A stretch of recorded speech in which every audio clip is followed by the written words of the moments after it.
예, 오늘 6장의 그 하이퍼볼릭 이퀘이션에 대한 강의를 이어서 진행을 하도록 하겠습니다. 그동안 여러분들이 파라볼릭 이퀘이션, 그 다음에 엘립틱 이퀘이션, 각각의 방정식의 특성들이 조금씩 달랐죠. 그죠? 예, 그 중에서 오늘 하이퍼볼릭 이퀘이션은 다른 말로 웨이브 이퀘이션이라고 또 부르는 것들이죠. 그것들에 대해서 finite difference formulation이 어떻게 되는지 그런 것들을 지난 시간에 살펴봤습니다. 지금 우리가 다루고 있는 방정식은 이와 같은 형태. 그래서 시간에 대해서 어떤 공간의 변화량, 즉 공간에 따른 어떤 양의 변화는 시간의 변화를 만든다. 그런 면에서 보면 파라볼릭 이퀘이션하고 같은 거죠. 예를 들어 파라볼릭 이퀘이션은 이렇게 쓸 수가 있었습니다. 어떤 알파가 있고 라운드 U, 라운드 X제곱. 근데 이건 2차 미분이 있었고, 그죠? 지금 이 식은 마이너스 A, 라운드 U, 라운드 X. 1차 미분입니다. 즉, 이 1차 미분은 방향이 어떻느냐에 따라서, 즉, X 방향으로 값이 커지면 플러스고, 또 작아지면 기울기가 마이너스인 값을 가지죠. 그렇기 때문에 이 식은 시간에 따른 변화량이 어떤 방향성을 갖게 됩니다. 어떤 방향성을 갖게 되고 반면에 얘는 공률을 나타내죠. 예를 들어 직선이다. 직선이라면 공률은 0이죠. 즉 어떤 직선의 분포는 U의 시간 변화량을 만들지 않는다는 얘기입니다. 오직 얘는 어떤 기울기의 변화가 있는 곳에서 어떤 변화가 주어지고 그 기울기의 변화는 이 방향성과 무관한 놈이죠. 그렇기 때문에 얘는 어떤 한 점을 기준으로 해서 어떤 양이 넓게 퍼지는 디퓨전을 나타낸다면 이 웨이브 이퀘이션은 컨벡션을 나타내는 것입니다. 물리적으로 보자면. 그래서 나비어-스톡 방정식은 이 하이퍼볼릭한 특성과 디퓨전하는 이 특성이 같이 붙어 있는 놈인 거죠. 뭐 또 좀 더 일반적으로 얘기를 하자면 유체의 어떤 속도라든지 밀도라든지 에너지의 변화가 있다는 얘기는 이 컨벡션 하는 현상과 디퓨전 하는 현상이 공통으로 나타난다. 즉 어떤 흐름이 있다면 거기에는 반드시 어떤 컨벡션 하는 현상, 흘러감으로써 발생되는 이벤트랑 그 흘러감과 동시에 주변으로 모든 방향으로 퍼져나가려 하는 이런 확산의 특성을 모두 갖고 있다는 것입니다. 그걸 우리가 지금 여기서 따로따로 나눠서 생각을 해보고 있는 것입니다. 이 웨이브 이퀘이션은 이니셜 밸류 프로블럼이고 또 방향성이란 게 있기 때문에 수치적으로도 업윈드 한 놈만 스테이블하다. 즉 백워드 만약 A가 파지티브라고 했을 때 업윈드 즉 백워드 스페이싱 디퍼런스를 했을 때만 수치적으로 스테이블 할 수 있다는 얘기가 되겠습니다. 그래서 이렇게 부호가 달라질 수 있고 또 이걸 푸는 또 액큐러시에 따라서 여러 가지 방법이 있을 수 있는 것이죠. 또 우리가 앞에서 했던 이 방법과 약간 다르게 테일러 시리즈 익스펜전을 이용해서 렉스 밴들로프 메소드라는 것이 나오는데 이것도 보면 근본적으로는 어떤 센트럴 스킴, 세컨 오더, 이건 공간에 대해서 세컨 오더죠. 센트럴 스킴에다가 어떤 수치적인 뉴메리컬 비스코시티라고 쓰여져 있는데 뉴메리컬한 어떤 디퓨전이 더해져 있는, 왜냐하면 이 놈이 가지는 의미가 결국엔 이런 놈이기 때문이죠. 즉 확산을 나타내는 수치적으로 유도가 되었지만 결국엔 확산을 나타내는 센트럴 디퍼런스임에도 불구하고 이 기법에는 이미 이런 수치 점성이 포함되어 있는 것이죠. 이런 측면에서 업윈드 스킴 앞에서 백워드 방향에 따라서 이게 백워드 디퍼런스가 되는 이 업윈드 기법도 수학적으로 얘들을 잘 다시 조합을 해보면 센트럴 스킴에다가 어떤 뉴메리컬 디퓨전이 포함되어 있는 형태로 정리할 수 있다. 그래서 결국에는 우리가 이 웨이브 이퀘이션을 풀기 위해서는 센트럴 스킴에다가 어떤 임의의 어떤 수치적인 점성을 더해진 형태. 인위적으로 세컨 오더 기법에다가 디퓨전을 더해줬기 때문에 이 정확도는 퍼스트 오더가 되는 것이고, 렉스 밴들로프랑 비교해보면 이 앞쪽의 개수, 하나는 2분의 람다 A로 표현되고, 하나는 2분의 A 제곱, 람다 제곱, 이런 형태로 개수 값이 다른, 이게 어떻게 보면 우리가 확산항에서 물리적인 확산항은 이렇게 표현되죠. 그죠? 라운드, 타우, 라운드, x. 이런 형태로 표현될 때, 요 점성 개수에 해당되는 거죠. 그죠? 즉, 점성 개수의 크기가 달라지는 형태로 표현된다는 것입니다. 실제로 여러분들이 그 에디슨 강의 지금 다 들으셨죠? 거기에 보면 실제 여러분들이 이제 평판을 푼다든지 아니면 익형을 푼다든지 아니면 또 다른 문제도 여러분들이 다른 도구들을 이용해서 쓸 수가 있을 겁니다. 그걸 이용해서 문제를 풀 때 실제 쓰는 기법들은 로우 스킴이라든지 또는 AUSM이라든지 이런 최신의 어떤 기법들이 있게 됩니다. 근데 이런 그 기법들도 결국에는 지금 여기에서 지금 다루고 있는 이런 방법과 크게 다르지가 않습니다. 이런 기법들도 업윈드 기법으로 분류가 되고, 얘들도 잘 뜯어보면 결국엔 센트럴 스킴에다가 어떤 인위적인 디퓨전을 더해준 형태로 식을 정리할 수 있게 됩니다. 뿌리가 똑같다는 얘기입니다. 그런 내용들을 우리가 다 공부를 했고, 또 이제 임플리시트하게 어떤 이 어빈드 기법을 쓸 수도 있고, 또 크랭크 니콜슨, 이거는 이제 그 어떤 방법입니까? 이와 같이 임플리시트, 익스플리시트를 반반 섞어 쓰는 거죠. 그죠? 이런 형태로 식을 풀어서 쓸 수가 있고, 또 스텝을 나눠 가지고 포워드 디퍼런스, 백워드 디퍼런스를 각각 한 번씩 씀으로써 세컨 오더를 얻는 맥코맥 방법, 이런 여러 가지 방법들이 있다는 얘기입니다. 이 하이퍼볼릭 이퀘이션은 이 정도만 여러분들이 잘 기억을 하셔도 충분하다고 생각이 됩니다. 그런 예제로서 이제 리니어 프로블럼에 대해서 여러분들이 과제로 이걸 다뤄보고 있습니다. 자, 이 자료에 강의 자료 여기서부터는 그냥 가벼운 마음으로 여러분들이 들으시면 될 것 같고, 이걸 이제 전공하는 사람들이 이제 아주 관심을 갖고 푸는 문제입니다. 자, 대표적으로 지금 우리가 앞에서 다룬 건 라운드 U, 라운드 T는 마이너스 A, 라운드 U, 라운드 X라고 해서 이 A를 상수로 다뤘습니다. 그럼으로써 이 식이 리니어가 됐죠. 선형 웨이브 이퀘이션이 됐습니다. 근데 비선형, 난리니어 웨이브 이퀘이션은 이 A가 사실은 U로 들어가 있는 거죠. 변수 자체가 서로 곱해져 있는 형태로 들어가 있기 때문에 이건 난리니어합니다. 비선형이라는 얘기입니다. 비선형은 우리가 일반적으로 어떤 어널러틱한 솔루션들이 없죠. 그죠? 이 문제도 없습니다.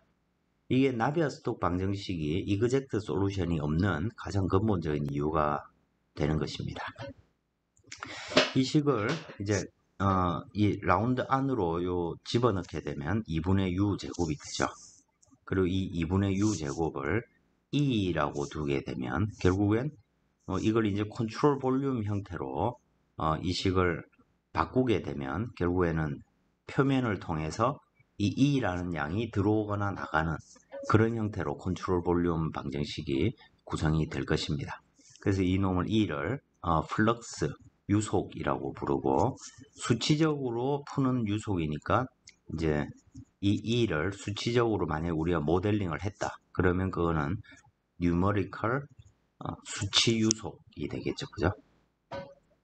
자, 어쨌든 지금 이 문제를 풀고 있는 것입니다.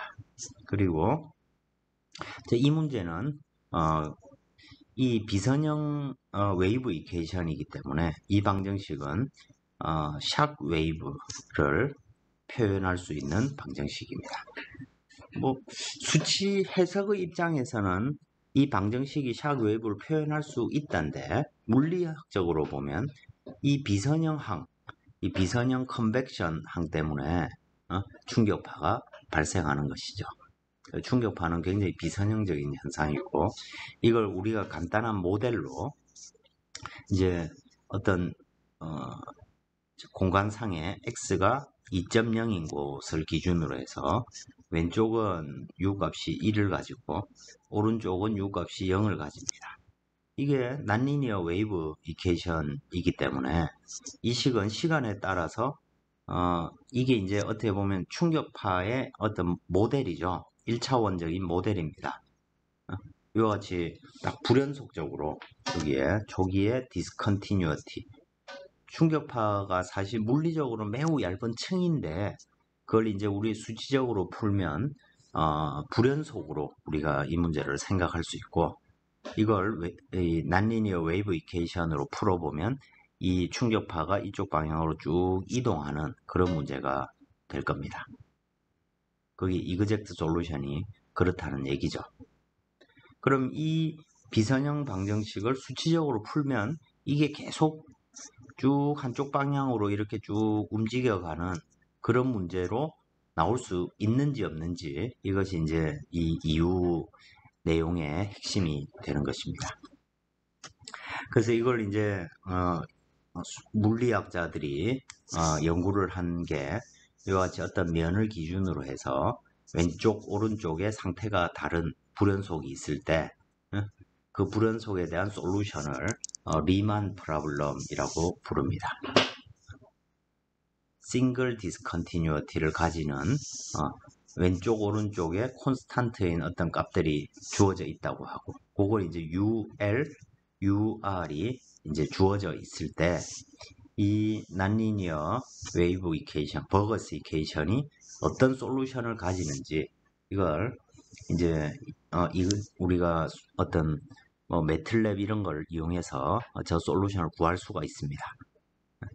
구했다 치고 이런 거에 답을 찾는 게 이제 리만 프로블럼이 되고 그 솔루션은 충격파와 레어팩션 웨이브 이게 다른 말로 우리가 익스펜전 웨이브죠. 팽창파. 고속 공기할 때 충격파는 압축 파동이고 그죠? 팽창파는 팽창하는 파동이다. 이런 걸 배웠습니다. 그리고 그 둘 사이에 이것도 책이 한 권입니다. 이 솔루션에 관한 얘기가. 그래서 이런 문제를 우리가 푼다고 지금 생각을 하는 것이죠. 자, 그랬을 때 이제 이걸 풀기 위해서 우리가 이 식을 라운드 U, 라운드 T 더하기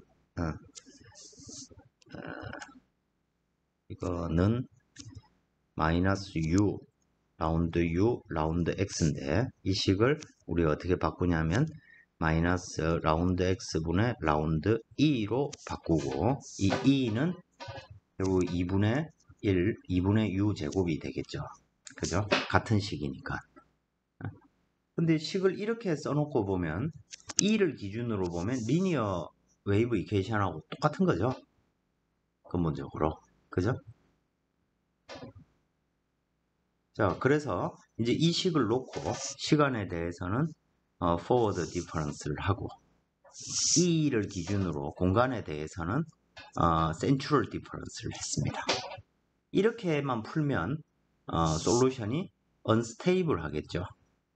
그래서 이미 앞에서 웨이브 이퀘이션은 센츄럴 스킴으로 풀면 unstable 하다는 건 이미 알고 있습니다.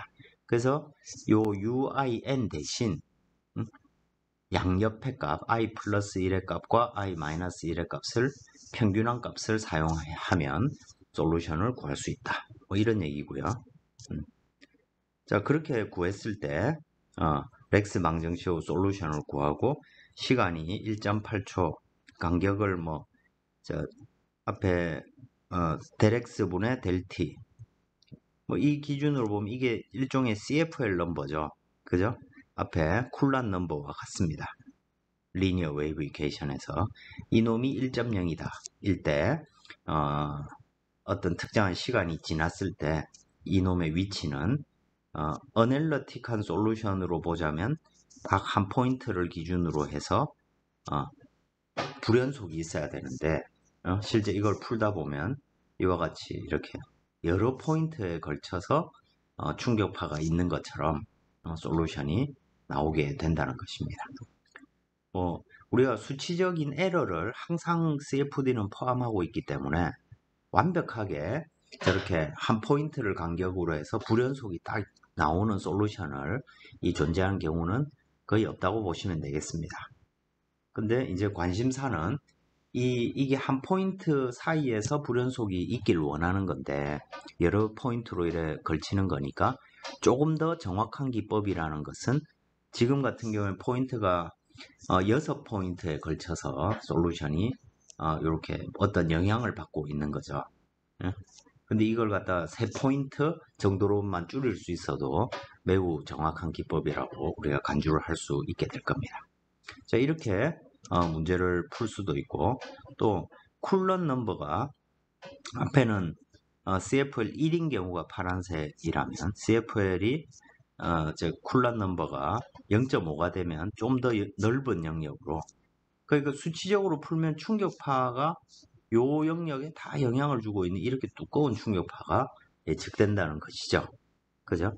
조금 더 우리가 충격파를 잘 모사하려면 CFL 넘버를 1에 가까운 값으로 줘야 된다. 이렇게 해석을 할 수 있겠고, 또 테일러 시리즈 익스펜전을 이용했던 렉스 밴들로퍼 메소드를 그 테일러 시리즈 이렇게 쭉 이용을 했고, 그죠? 요런 것들을 따로 이제 대체해 넣은 거죠. 그렇게 할 때 이제 우리가 라운드 E, 라운드 T를 이렇게 체인 룰로 E라는 놈은 2분의 U 제곱이니까 이 놈을 시간으로 직접 미분할 수는 없고, 그죠? U로 미분한 다음에 U를 또 T로 미분하는 거죠. 그러면 라운드 E, 라운드 U, U를 E로 미분한 놈이 뭐가 됩니까? U로 미분하면 그냥 라운드 E, 라운드 U는 그냥 U가 되죠. 그죠? 그 놈을 라운드 E, 라운드 U를 이제 플럭스, 유속, E가 유속이고 그 놈의 변화량을 찾는 거니까 이걸 플럭스 자코비안이라고 부릅니다. 자코비안, 이거 좌표 변환 이런 거 할 때 여러분들 배웠던 거죠. 그죠? 기억나십니까? 공업 수학이나 벡터 미적분학 이런 거 할 때 자코비안이라고 부릅니다. 그걸 이제 A라고 두는 거죠.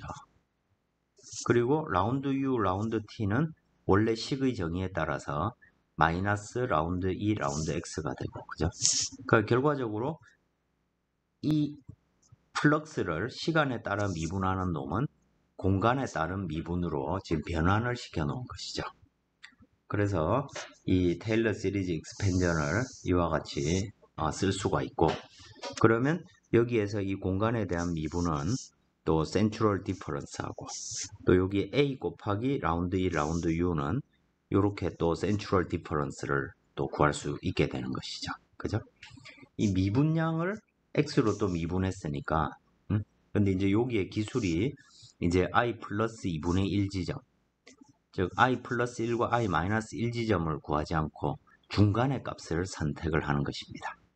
그럼 이제 여기서 이제 방법이 또 사실은 여러 가지로 또 갈라지는데, 이때 이 A 값은 중간의 값을 선택하고, 또 요 놈은 I 플러스 2분의 1이니까 이 놈은 이런 말이죠. I점이 있고 I 플러스 1이 있고 I 마이너스 1이 있습니다. 그럼 요 중간 지점을 우리가 가상의 중간 지점을 I 플러스 2분의 1, I 마이너스 2분의 1로 생각하는 것이죠. 자, 그래서 i 플러스 2분의 1은 i하고 i 플러스 1의 연관이니까 라운드 1, 라운드 x는 i 플러스 1과 i의 기울기로 구하고 i 마이너스 2분의 1에 대해서는 i하고 i 마이너스 1을 이용한다. 이렇게 할 수도 있고 뭐 여러 가지 사실은 방법이 갈라지게 됩니다. 근데 렉스 밴들로프는 요거를 이렇게 정의를 해서 결국 대입을 해서 최종적으로 식을 정리하면 이와 같은 풀이가 된다는 것입니다. 내가 알고 싶은 n 플러스 다음 타임 스텝의 u 값은 현재 값에다가 플럭스 각 내 주변의 e 값을 그죠? 플럭스 펑션을 가지고 계산해 준 거. 그리고 또 이렇게 식을 그대로 지금 풀어 쓴 겁니다. 그죠? 그리고 ui 플러스 2분의 1은 2분의 그냥 ui하고 ui 플러스 1이 되고 ui 마이너스 2분의 1은 ui 플러스 ui 마이너스 1의 2분의 1이 되고 이렇게 생각할 수도 있고 그죠? 또는 뭐 기하학적으로 가중평균을 할 수도 있고 거기서부터 이제 온갖 방법들이 문제는 정확한 값을 알 수 없다는 것입니다. 내가 구하는 값은 i 플러스 1, i 마이너스 1의 값은 알아도 그 중간의 값이 뭔지는 지금 모르는 거죠. 그래서 이제 저 값을 어떤 값으로 둘 것인가 하는 게 이제 이런 연구를 하는 사람들의 최대 관심사였습니다. 지금은 뭐 거의 다 결론이 났기 때문에 지금 연구를 하는 사람은 없습니다만 결국 포인트가 그거란 얘기입니다. 그렇게 해서 이렇게 식을 렉스 밴들로프 방법을 이용해서 문제를 풀었더니 처음에 이니셜 컨디션이 이 빨간색과 같이 주어져 있었는데 시간이 감에 따라서 이쪽 방향으로 쭉 등간격으로 그죠? 딱 시간 배수만큼 딱딱 움직입니다. 근데 문제는 이런 피크 같은 것들이 이렇게 하나씩 탁탁탁 생긴다는 거죠. 물리적으로 있을 수 없는 피크들이죠. 그죠? 그리고 또 그놈은 또 CFL 넘버에 또 영향을 받기도 합니다. 이런 것들이 이제 없어야 되는 것이죠. 그래서 정확도는 많이 보시면 아시겠지만 사실 4포인트 안에 충격파가 다 들어가 있습니다. 근데 이런 피크들이 이렇게 생기게 되니까 이게 문제가 되는 거죠. 그럼 저런 피크를 어떻게 없앨까요? 여기에다가 어떤 앞에서 우리가 어빈드에 대해서 했던 것과 똑같이 어떤 수치적인 인공적인 numerical 또는 artificial 한 디퓨전을 인공적으로 우리가 더해줌으로써 이런 문제들을 없앨 수 있게 되는 것이죠. 또 이제 매코맥 방법. 이건 이제 뭐 한번 포워드로 예측을 하고 그죠? 포워드 방법으로 예측을 하고 백워드 방법으로 코렉션하고 이렇게 풀게 되면 요런 피크가 없는 이런 문제들이 솔루션을 이렇게 우리가 구할 수 있다는 것이고 4포인트 안으로 우리가 솔루션을 얻을 수 있는 방법들이 있다는 얘기입니다. 그래서 1960년대, 70년대에는 이런 연구들을 즉 이런 피크나 이런 것들을 없애기 위해서 정말 많은 연구들을 했습니다. 그러면서 이제 매코맥 방법 이런 것들이 이제 좀 각광을 받게 되었고 지금도 많이 쓰고 있습니다. 그 다음에 이걸 이제 임플리시트하게 우리가 문제를 푸는 방법론으로 또 이제 빔앤 워밍 이런 방법이 있습니다. 임플리시트 방법인데 뭐 엄청 복잡하죠, 그죠? 엄청 복잡하게 식이 구성이 되고 임플리시트하게 푼다면 요거는 지금 따로 유도하지는 않겠습니다. 어쨌든 우리가 저 비선형 방정식을 선형화해 가지고 임플리시트하게 푼다는 겁니다. 임플리시트하게 푸는 것은 우리가 앞에서 원디에서 뭐 리니어 방정식 이런 데서 했던 거하고 똑같은 방법입니다. 근데 문제는 이놈을 선형화해야 되는 것이 문제가 되고 그런 선형화하기 위해서 또 앞에서 했던 자코비안 이게 A였죠, 그죠?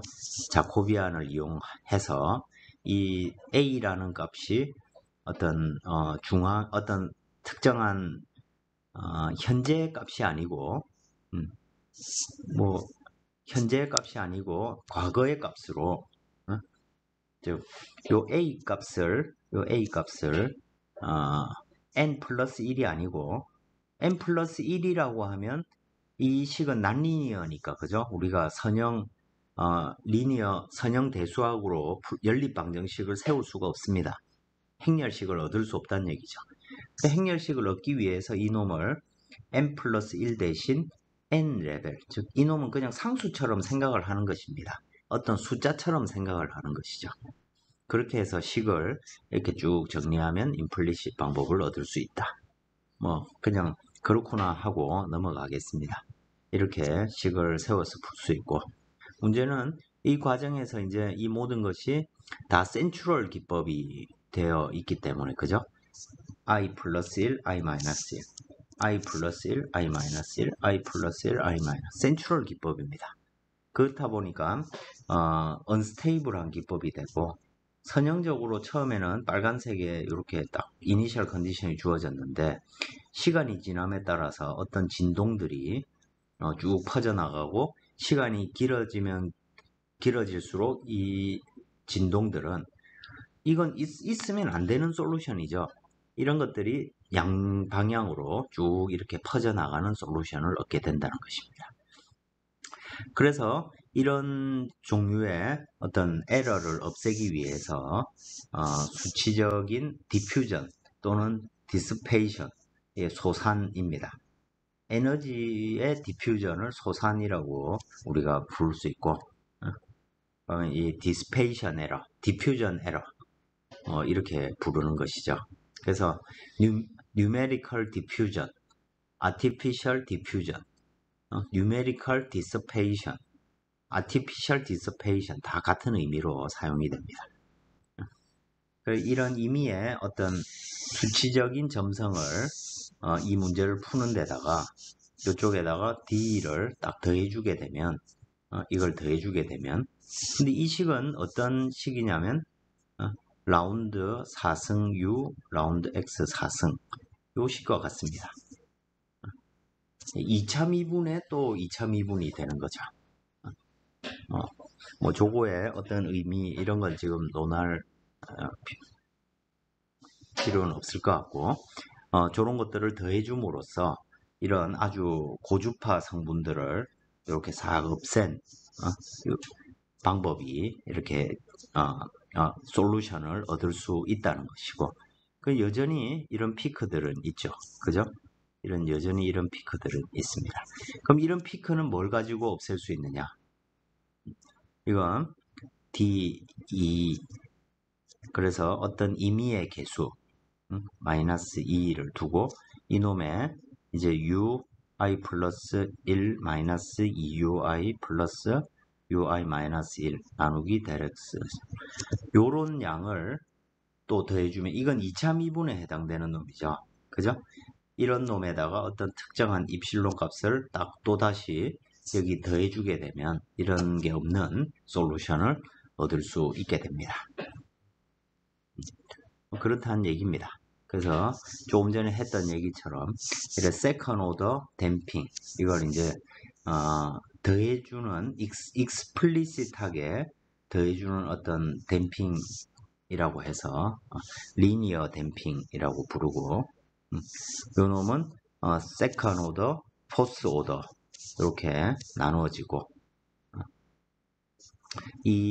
여기서 이 개수들을 우리가 적절하게 잘 주게 되면 여기에 나와 있듯이 이렇게 굉장히 세 포인트 안에 솔루션이 다 포함되는 아주 정교한 어떤 솔루션을 얻을 수 있게 된다는 얘기입니다. 이게 다 결국은 수치적으로 결정되는 값들이니까 저 값이 뭐냐에 따라서 에러가 더 커질 수밖에 없겠죠. 인위적으로 더해주는 거기 때문에 저걸 큰 값을 주면 너무 큰 값을 주면 솔루션이 어떻게 나오냐면 이런 식으로 나옵니다. 즉 아주 넓은 영역에 확산이 일어나는 거죠. 인위적으로 우리가 수치적으로 확산항을 집어넣어 줬기 때문에 수치적으로 확산된 이런 솔루션을 얻게 됩니다. 근데 저 값이 또 너무 작으면 여기서 이런 피크 같은 것들이 이렇게 딱 생겨버리는 그러니까 또 이것도 틀린 솔루션이죠. 그래서 적절한 값을 주는 것이 중요하다는 얘기입니다.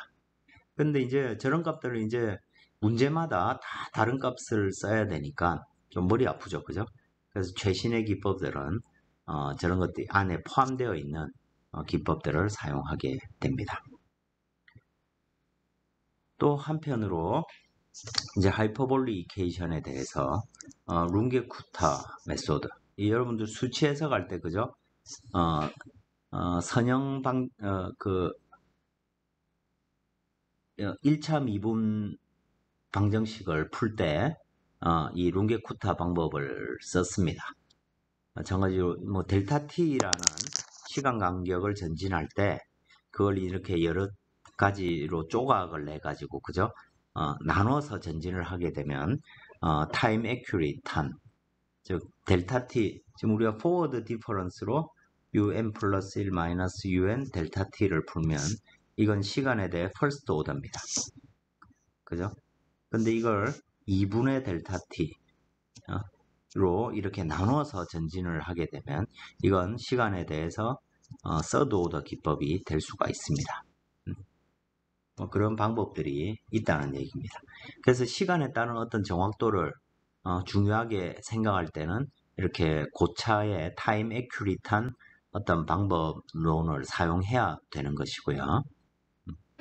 그렇다는 얘기입니다. 그럴 필요가 있을 때 이런 룬게쿠타 같은 걸 쓰고 근데 이런 종류의 진동현상 이런 것들은 이 시간 기법을 어떻게 썼느냐와 무관하게 공간에 대해서 내가 센츄럴을 썼느냐 어빈들을 썼느냐 그런 것들로 구분되게 된다는 얘기가 되겠습니다.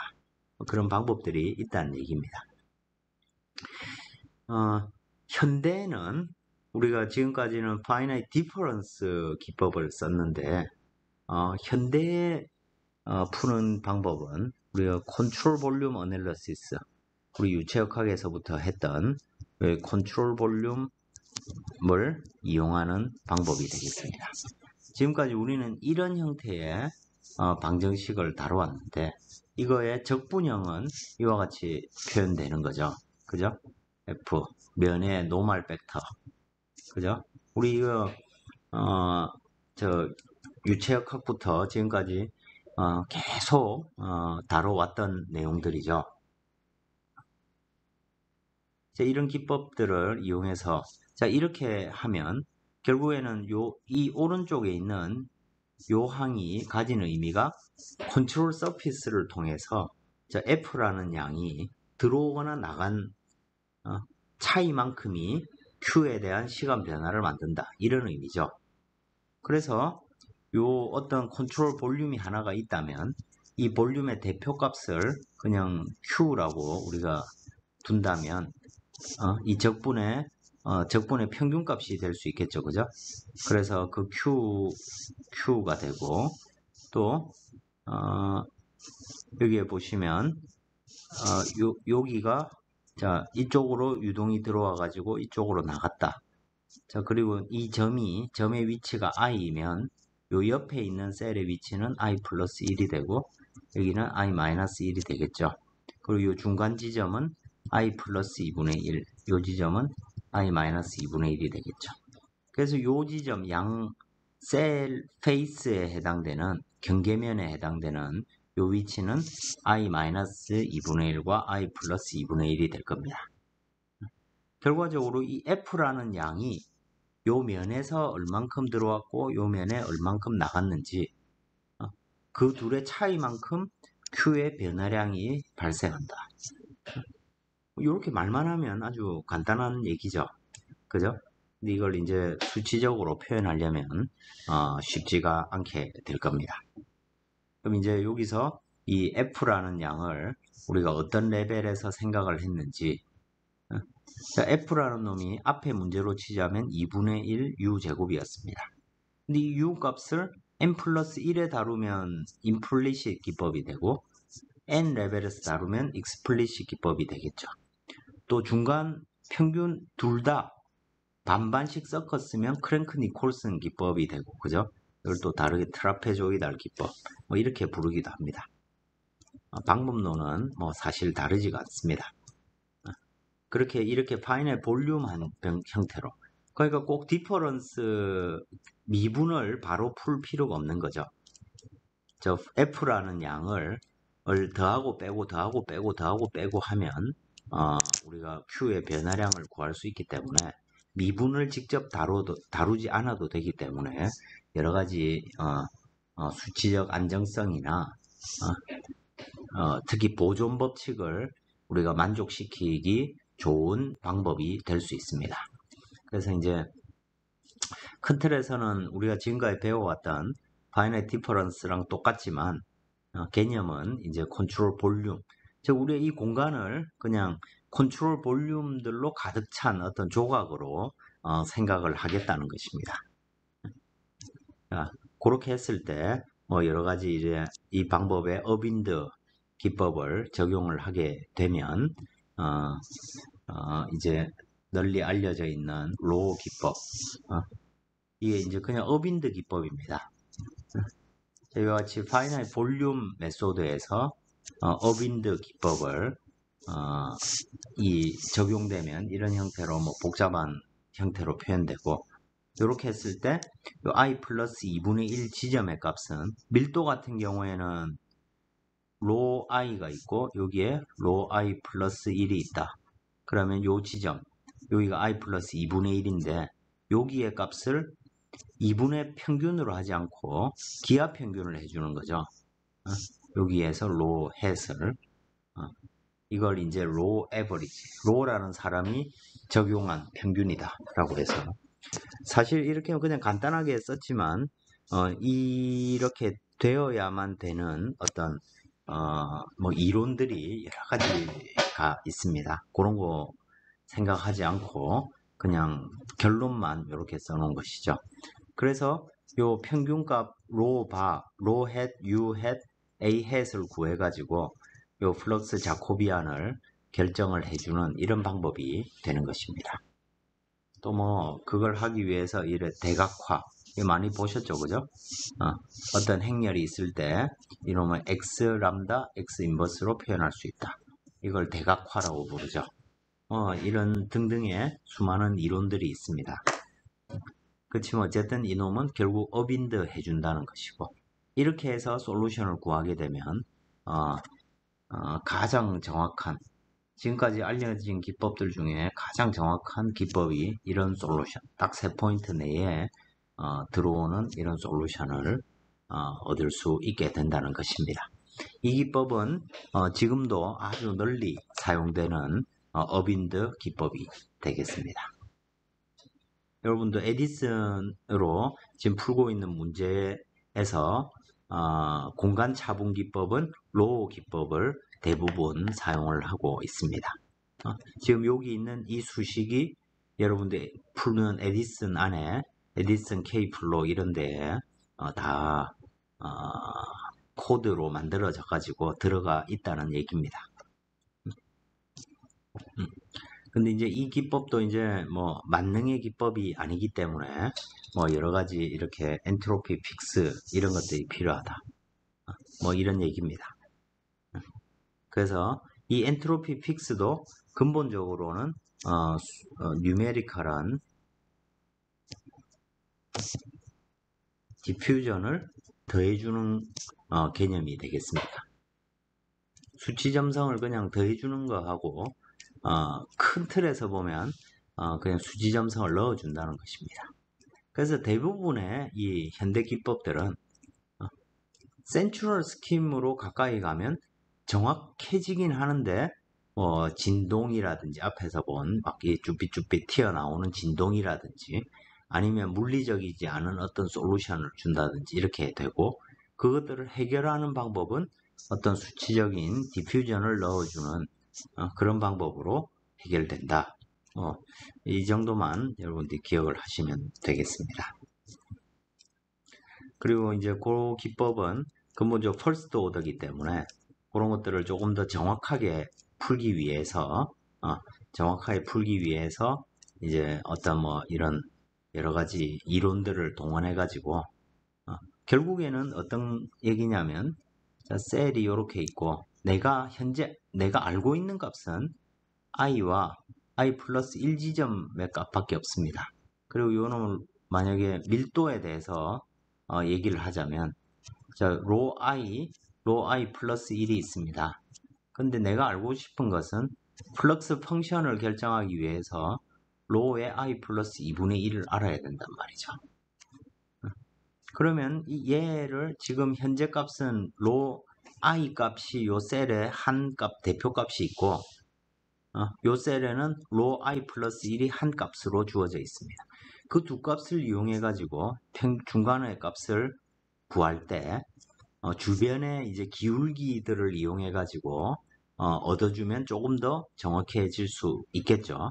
그래서 그 기울기들을 이용해 가지고 이런 형태로 내가 알고 있는 건 i 마이너스 1, i 플러스 1, i 플러스 2 요 값들인데 이 값들을 적절하게 이렇게 익스트라폴레이션 외삽을 해줘서 요 면의 각 지점의 값들을 조금 더 정확한 값을 쓰게 되면 수치기법의 정확도가 높아질 수 있다.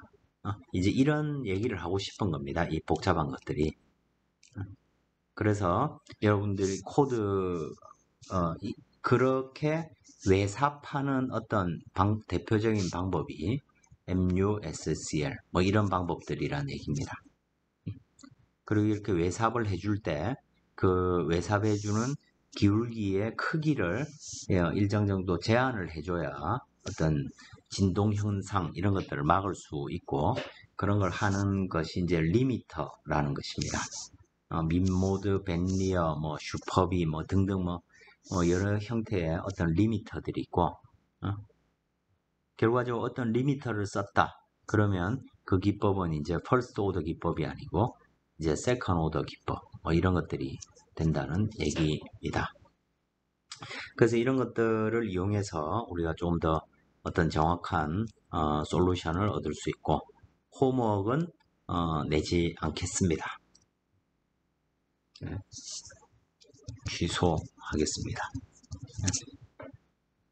원래 이거 뭐 혹시 조금 더 관심이 있다면 제출하지는 않아도 되지만 책에 있는 걸 이렇게 보시고 이걸 한번 여러분들이 직접 풀어보시는 것도 뭐 여러분들 중에 뭐 대학원을 간다든지 아니면 이쪽에 조금 더 흥미가 있다면 이 과제를 한번 풀어보시기 바라겠습니다. 자, 이 뒤쪽에는 이제 참고 자료 해서 그러면 이게 뭐 외삽을 할 때 이게 이론적으로 뭐 어떤 형태로 되는지 이런 것들이 쭉 정리되어 있는 내용이 되겠습니다. 지금까지 우리가 본 과목에 수치 해석, CFD 아주 간단한 1차원적인 식들을 두고 한번 여러 가지 기법들을 살펴봤습니다. 파라볼릭, 엘립틱, 하이퍼볼릭 이런 방정식의 어떤 특성에 따라서 풀어야 되는 수치 기법도 조금씩 달라지고 또 시간을 기준으로 했을 땐 explicit, implicit 기법이 나눠진다. 그리고 내가 그런 공간을 차분하는 방법을 어떤 걸 쓰느냐에 따라서 공간 정확도가 달라질 수 있고 1차 정확도, 2차 정확도, 또 뭐 경우에 따라 3차 정확도 이런 것도 가능하고 그죠? 또 그거에 따라서 수치적인 안정성도 달라진다. 그리고 그 안정성의 기준이 되는 어떤 스테빌리티 컨디션, 안정성 조건이라는 게 있죠. 그래서 파라볼릭 이퀘이션 같은 경우에는 디퓨전 넘버, 하이퍼볼릭 이퀘이션 같은 경우에는 쿨란 넘버가 뭐 2분의 1보다 작아야 된다, 1보다 작아야 된다. 뭐 이런 제약 조건들이 있는 것이죠.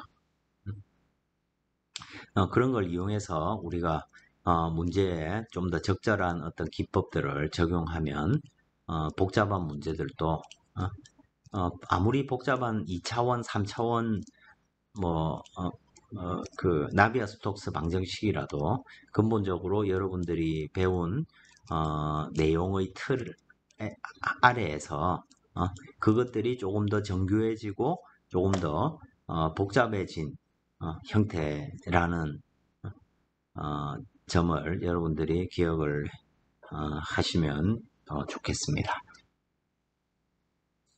이상으로 이 하이퍼볼리케이션까지 강의를 마치고 다음 시간에는 다시 앤더슨 책으로 돌아가서 이제 점성 유동에 대해서 살펴보도록 하겠습니다.